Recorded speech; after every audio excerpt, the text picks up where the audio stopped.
wabarakatuh. Waalaikumsalam warahmatullahi wabarakatuh. Pada hari ini kita praktikum daring mata kuliah teknologi pengolahan limbah, dan pada sesi kali ini kita akan mempelajari atau mempraktekkan tentang metode pengolahan limbah dengan menggunakan metode netralisasi. Seperti biasanya, praktikum ini bertujuan untuk agar mahasiswa mampu mengetahui teknik pengolahan limbah cair secara kimiawi dengan menggunakan metode netralisasi. Kemudian mahasiswa juga diharapkan mampu mengetahui prinsip-prinsip pengolahan limbah cair secara kimiawi dengan netralisasi. Yang ketiga adalah mahasiswa diharapkan mampu mengolah limbah cair secara kimiawi dengan netralisasi. Dan yang keempat, mahasiswa diharapkan mampu menilai baku mutu air limbah yang telah diolah secara kimiawi dengan menggunakan metode netralisasi.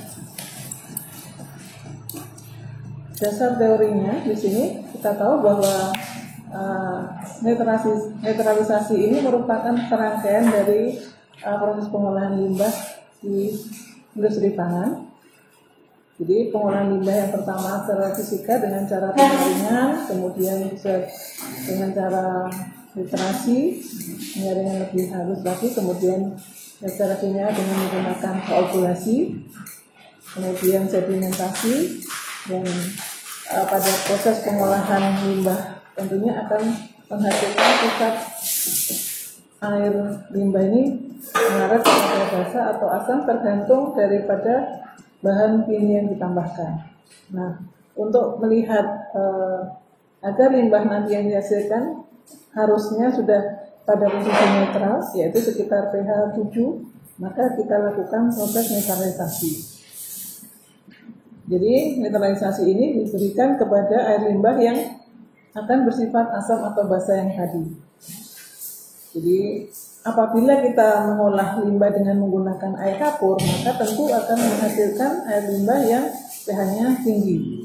Sedangkan sebaliknya, apabila kita mengolah limbah dengan menggunakan tawas atau aluminium hidroksida, maka kita akan menghasilkan pH yang rendah atau terlalu asam. Nah, limbah hasil olahan tadi apabila tidak dinetralisasi, maka apabila dibuang ke badan sungai, maka akan menyebabkan kematian dari biota yang ada di sungai.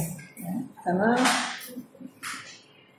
baku mutu air yang bagus, air limbah yang bagus, maka biasanya pH-nya sekitar 6 sampai 7,5 atau sampai 8. Ya. Nah, di luar itu maka akan bersifat racun bagi kehidupan air, termasuk juga bakteri yang ada di dalamnya. Nah, percobaan netralisasi ini tujuannya untuk mengetahui dosis basa untuk menaikkan pH. Jika pH-nya air limbah asam, maka kita harus mengetahui berapa konsentrasi basa yang akan digunakan untuk menaikkan pH atau menurunkan asam. Sedangkan sebaliknya, apabila air limbahnya terlalu basa, maka berapa asam yang digunakan untuk menetralisasi limbah cair yang bersifat basa tersebut.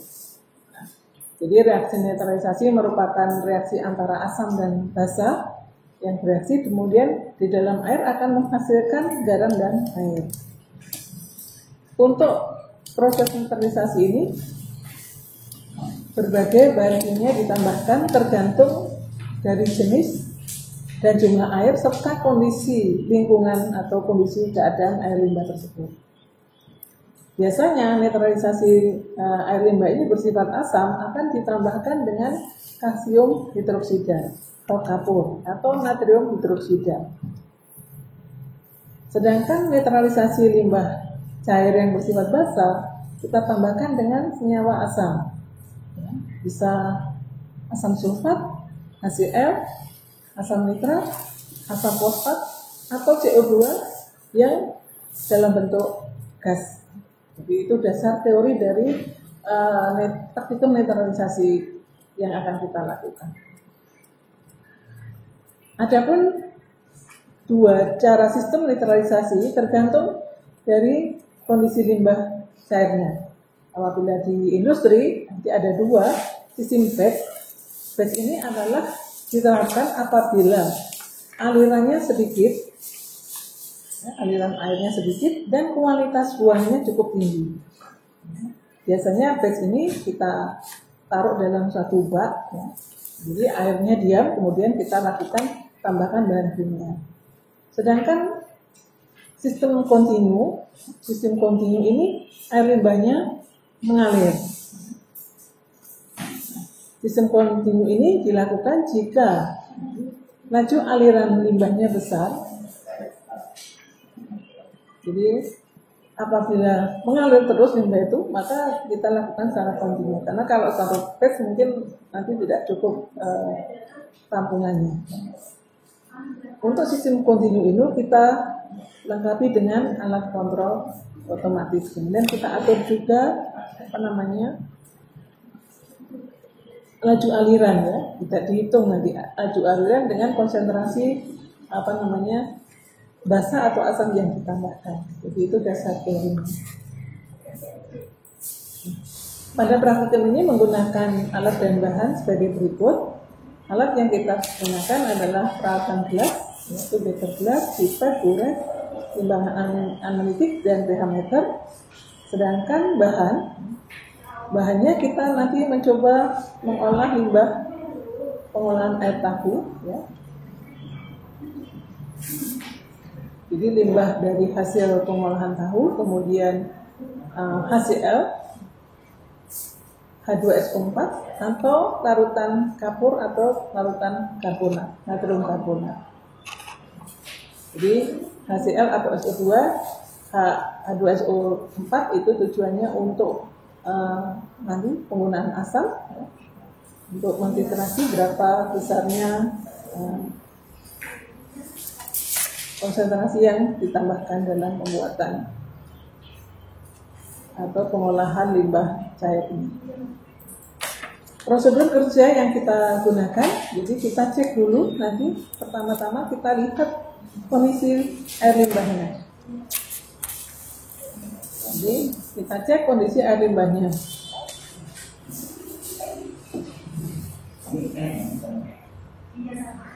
Anda cek pH-nya, ya. Pertama-tama Anda cek pH-nya, dan ini akan menentukan apakah kita akan menaikkan pH atau kita akan menurunkan pH.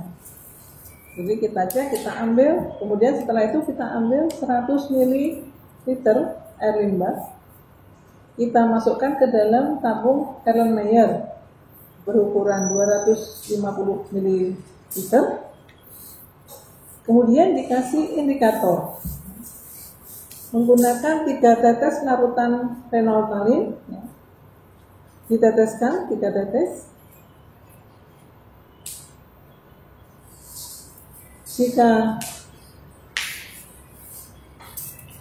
air limbah yang ada dalam Erlenmeyer tersebut warnanya merah, berarti dia adalah kondisinya basah. Kemudian untuk menetralisasi, ya, akan menjadi netral, kita tambahkan larutan HCl. Nah, berapa HCl yang kita gunakan itu bisa dihitung dengan cara kita melakukan titrasi, ya. Titrasi menggunakan larutan HCl 0,1 normal. Jadi suasana yang bersifat basah dengan kita tambahkan HCl, maka nanti akan menjadi netral. Titrasi ini dihentikan apabila warna merahnya menghilang. Itu sudah titik perpindahan pH. Nah, Anda catat kebutuhan HCl yang digunakan untuk netralisasi. Kita catat misalnya A mililiter. Kemudian berarti kita bisa hitung kebutuhan HCl untuk netralisasi, yaitu 1000 bagi 100 kali volume HCl yang kita dapatkan kali normalitas, maka akan didapatkan massa A, massa dari ekuivalen per liter. Jadi ini untuk menurunkan pH apabila kondisi air limbahnya bersifat basah.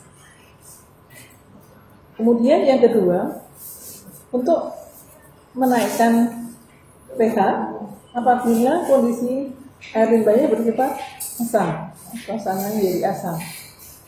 Masih sama, kita teteskan, kita ambil 100 ml air limbah, masukkan dalam air limbahnya 250 ml, kemudian kita tetesi indikator fenoltalin. Jika tidak berwarna, maka dia suasananya adalah asam. Untuk itu kita lakukan titrasi, kita naikkan pH-nya dengan larutan kalsium hidroksida atau larutan kapur sampai terbentuk warna merah jambu. Anda catat kebutuhan dari hasil titrasi tersebut untuk netralisasi, misalnya B ml. Kemudian kita hitung perhitungan kebutuhan CaOH untuk titrasi 1000 per 100 kali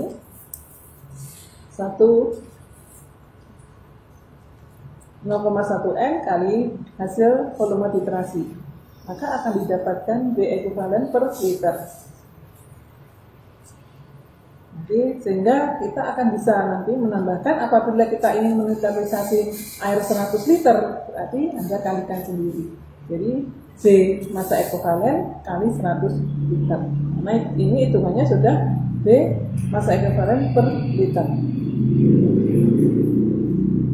Jadi itu ya. Jadi netralisasi kita gunakan untuk menghitung berapa larutan asam atau larutan basa yang kita tambahkan untuk menetralisasi dari limbah cair yang ada di industri pangan. Nah ini adalah lembar pengamatan, kemudian nanti apakah untuk menaikkan pH atau menurunkan pH, ya, kemudian hitung volume titrasi dan hasil perhitungannya.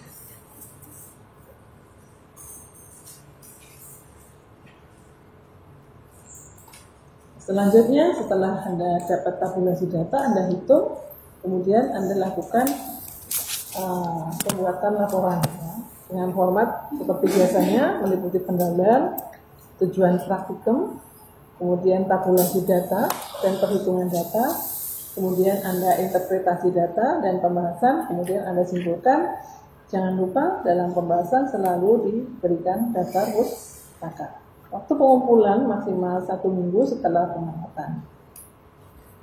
Demikian pengarahan ini. Untuk lebih jelasnya, nanti kita praktekkan bagaimana cara netralisasi baik menggunakan senyawa asam maupun senyawa basa secara real ya. Silahkan Anda amati, kemudian silahkan Anda praktekkan di rumah atau di tempat Anda berada. Saya kira itu dulu. Saya tutup dengan bacaan. Wabillahi taufiq wal hidayah. Wassalamualaikum warahmatullahi wabarakatuh. Dan selamat bekerja.